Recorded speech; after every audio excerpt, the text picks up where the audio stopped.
Last time we talked about functions that take parameters, and we noticed that this function try_new, it takes some parameters. We have here a variable that it's an output stream handle, but we see that we have this symbol just before this variable. This happens because we are using a reference. This ampersand symbol indicates that this is a reference to this variable handle. So these ampersands, they are references. They allow you to refer to some value without taking ownership of it. To better understand references, we will have to talk about the concepts of ownership and the concept of borrowing. But for now, let's just stick with this general introduction to references. And a reference represents a borrow of some owned value. You can get one by using the ampersand or the ampersand mutable operators on a value, or by using a ref or ref mute pattern. We'll talk about patterns later. We will talk about mutable references later. For now, let's just concentrate our focus on this symbol and the reference. If you're familiar with pointers, a reference is just a pointer that is assumed to be aligned, not null, and pointing to a memory containing a valid value of type.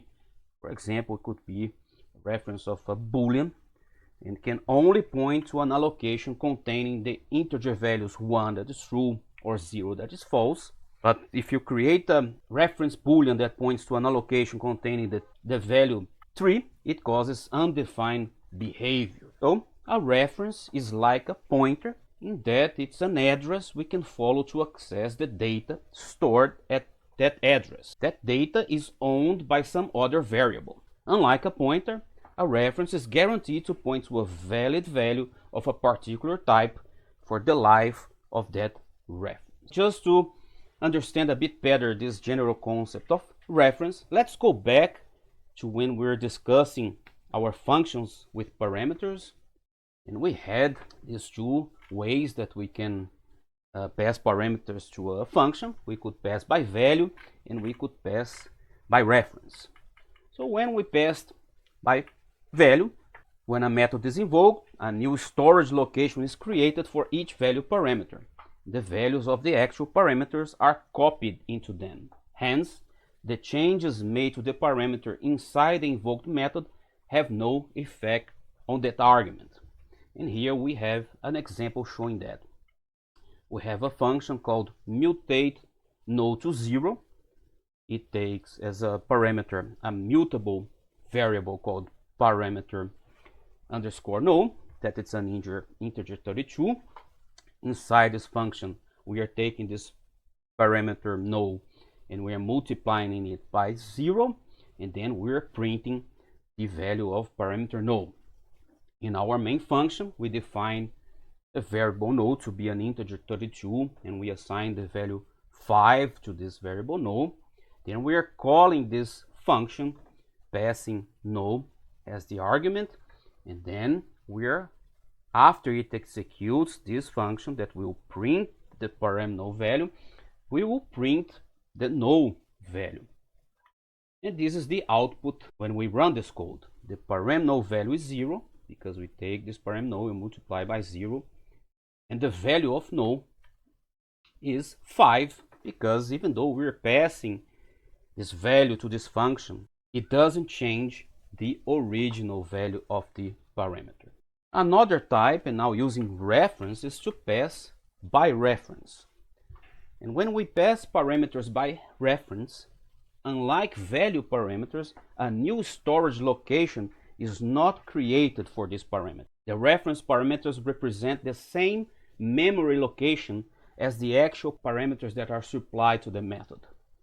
And parameter values can be passed by reference by prefixing the variable name with an ampersand. So now we will have a similar example. We have this function mutate null to 0, but now this parameter null is a mutable reference of type integer 32. Inside this function, we are dereference this parameter null, and we are assigned 0 to this parameter null. So notice that this star operator is used to access value stored in the memory location that the variable param no points to, and this is also known as dereference. Now, in our main function, we are defining no to be a mutable variable of type integer 32. Here we are assigned a value of 5 to it. Notice that here this variable no wasn't mutable. Now we are going to call this mutate no to 0, and now we're passing this mutable reference to no. And then when we execute this example, we're printing only once. We are not printing anything inside this function. And the output will be that the value of no is 0. So notice that in this case, we didn't change the value of no, even though we're using it as a parameter to this function. But in this case, now we are changing the value of no by passing a mutable reference to it, to this function that takes a mutable reference as an argument. And here we are dereferencing this parameter no, which means that we are accessing the value stored in the memory location that this param no points to, and in this case is no variable.